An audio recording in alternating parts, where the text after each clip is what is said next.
You've seen the signs. They were obvious. She drank too much, acted erratically. You noticed it, but you ignored it. She had a vague past, unclear relationships. You knew that, but you didn't ask more. She flirted, got too close to other men even when you were there. You felt uneasy, but you told yourself, maybe I'm just being sensitive. You weren't blind. You just chose not to see. Not because you were weak, but because you needed someone to believe in. And in that moment of emotional need, you were willing to kill your own clarity. That's the moment you entered a very dangerous state, red flag blindness. It doesn't come with a loud bang. It's quiet. It starts the first time you convince yourself, it's probably nothing. The second time you think, everyone makes mistakes. The third time you say, she'll change for me, until you no longer know what's real and what's not. I talked about this in a previous video, how even experienced men can fall into the wrong relationships, all because of one thing. They trust their emotions too much and forget the truth.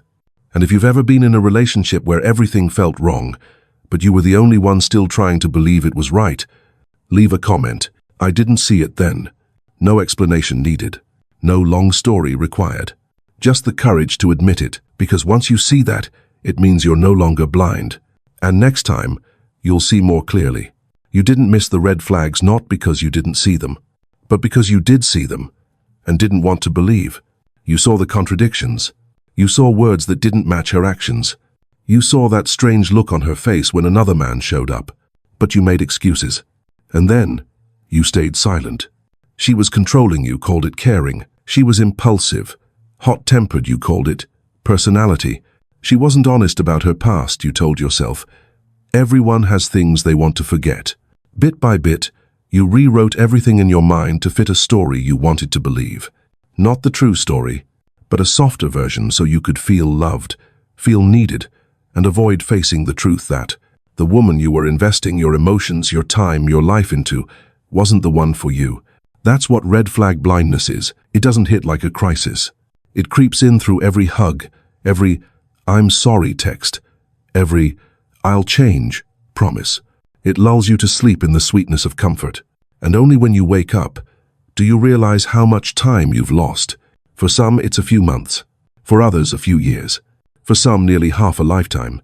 The biggest problem? You're not just blind to her. You're blind to your own blindness. A close friend speaks up, tells you something's off. You dismiss it. You think they're jealous, small-minded, don't understand. You believe you see something no one else can. You believe this love is different. She's different. You're different. But you forget one thing. Red flags don't need to be loud. Just a flicker of gut instinct, a subtle unease. One moment where you have to force yourself to believe something your logic doesn't agree with. That's enough. And if you constantly have to make excuses for someone's behavior, if you have to hide things you clearly see just to keep the peace, if you have to lie to yourself, then you're blind. Not because she's great at hiding, but because you subconsciously chose to close your eyes.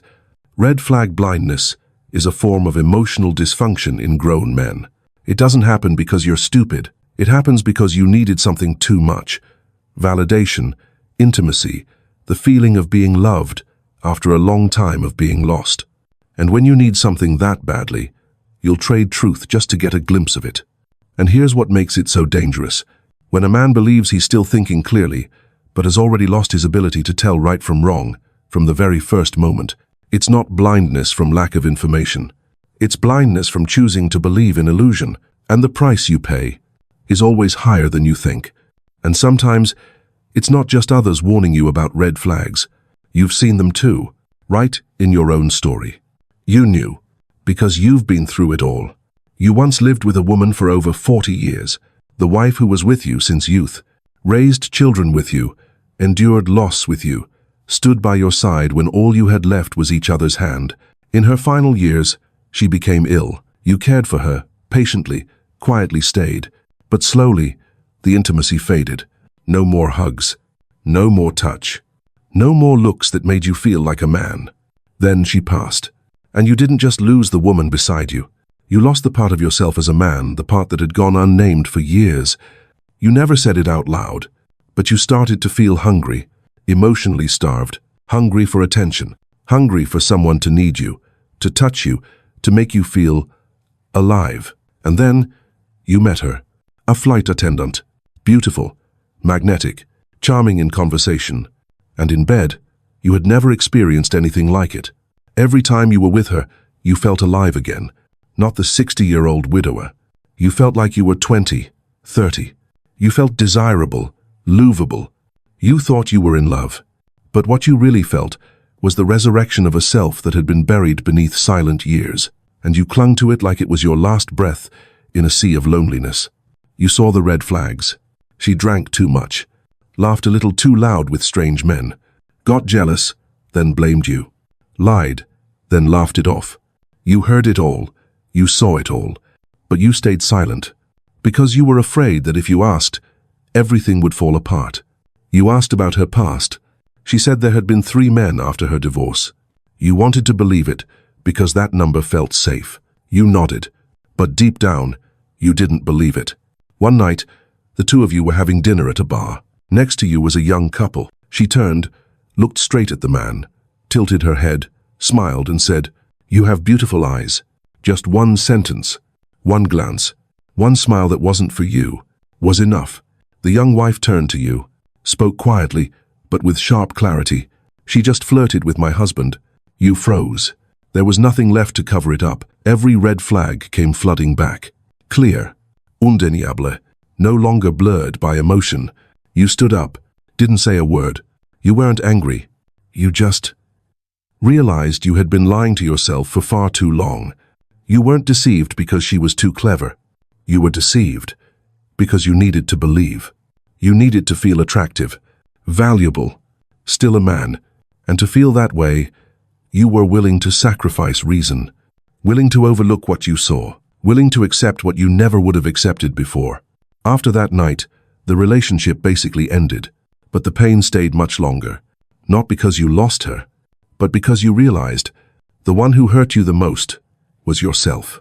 You thought that after a long marriage, you were experienced enough not to repeat the mistakes of your youth. You believed you were wiser, but when you return to love after spending too many years without it, you're not as clear-headed as you think. And sometimes, it's not loss that traps you. Some fall into it because they're too full of confidence, status, power. But that same confidence, when not accompanied by clarity, becomes the most predictable bait. You were a doctor in your 40s, smart, successful, lacking nothing, a stable career, good looks, high income. You had it all, except for a woman who made you feel wanted in the most primal way. Until you met her, a woman who looked like she stepped out of a Hollywood movie, flawless body, expressive eyes, a quiet smile that hinted at something every man wanted to enter without needing an invitation. She was a high-end escort, but you didn't know that at first. She had an OnlyFans account with hundreds of thousands of followers, but you never looked her up. She was skilled at reading emotions, adjusting her voice, her gaze, her breath in ways that made you think, she's not like the others. She said the things every divorced man longs to hear, that you were different, that you were the first to make her feel safe, that no one had ever treated her so kindly. And you believed her. Within weeks, you moved her in. Within months, she was pregnant. You didn't question it. You were even proud. The most sensual woman you had ever known, now the mother of your child. You provided everything. A luxurious home. All living expenses covered. Then came the second child. She still worked, but more discreetly. Still had her OnlyFans, but you chose not to know. Still took private work trips, but you didn't dare ask. You felt something was wrong. Not with her, with yourself. Because in rare moments of clarity, you realized, between you, there was no real depth, just the smooth operation of a transaction wrapped in emotion. She was a good mother. No one could deny that. But every time you looked into her eyes, you knew. She wasn't staying out of love. You started checking the finances. The numbers were staggering. $15,000 a month. 2 houses. 1 woman. 2 kids. A relationship you no longer had control over. You wanted to end it, but ending it became a battle. The law was on her side. Because her work was legal. She had never done anything wrong on paper. She was still a fully present mother. And you? You were just the man who voluntarily walked in. Now, if you walked away, you wouldn't just be leaving your children. You'd risk exposing a past you had hidden from friends, colleagues, even the reputation you had spent years building. A separation agreement was signed. You didn't fight for custody. You only kept one thing: silence. And the price for that silence was hundreds of thousands of dollars a year. No papers, no lawsuits, just a bitter agreement. You didn't tell anyone. You didn't share. You simply lowered your head and kept going. But in your eyes there was always a void. Something had broken. Something that could never be put back together. And the lesson, like a silent slap to the face of every man who ever thought he couldn't be hurt: you can be a doctor. You can be a millionaire. You can understand psychology, read every week, meditate every morning. But if you can't control your emotional and sexual needs, you are still prey, just like anyone else. And women like her, they don't need to set traps. You'll walk right in, close the door yourself, and lock it from the inside. Sometimes, the reason you fall into the wrong relationships doesn't come from anyone else. It comes from within you. Not because you're gullible, not because you're weak, but because you're out of balance, and you don't even realize it. There are two emotional states that often make men blind to red flags. The first is when you're lacking intimacy, lacking the feeling of being chosen, lacking someone who makes you feel like you still matter. You come home from work to an empty house. You check your phone, there's no one texting, "I miss you." You lie down in bed and realize no one needs you there today. That emptiness isn't loud, but it lingers quietly, eroding your clarity day by day, until a woman shows up. She holds your gaze a few seconds longer, smiles at you just a little more often, touches your shoulder when she talks, and suddenly you think it's fate. But in reality, you're falling too fast just to fill a void. You don't verify, you don't question, you don't observe. You accept whatever is given because you're starving, and a starving man is the easiest one to lead. The second type is even more dangerous. It's not when you're lacking, but when you feel the need to prove something. You just got out of a relationship. You just went through a divorce. You were rejected, and you can't accept the feeling that maybe your time has passed. So you chase an attractive woman, not to build a connection, but to prove to the world and to yourself that you still have value. You love to prove a point, but the more you try to prove, the more you become dependent on her. As long as she shows interest, you feel okay. The moment she pulls away, you panic. You lose your balance. And when you lose balance, you'll compromise on anything as long as it keeps you from being abandoned. Whether you fall into the first type or the second, there's one thing you both have in common. You're vulnerable, but you don't know you're vulnerable. And that's the biggest blind spot. You think you're being clear-headed. You think you're in control. But the truth is, every decision you make is being driven by an unspoken fear. No one can truly love the right person if they're just trying to fill a void. And no one can stay clear-minded if they love just to prove something.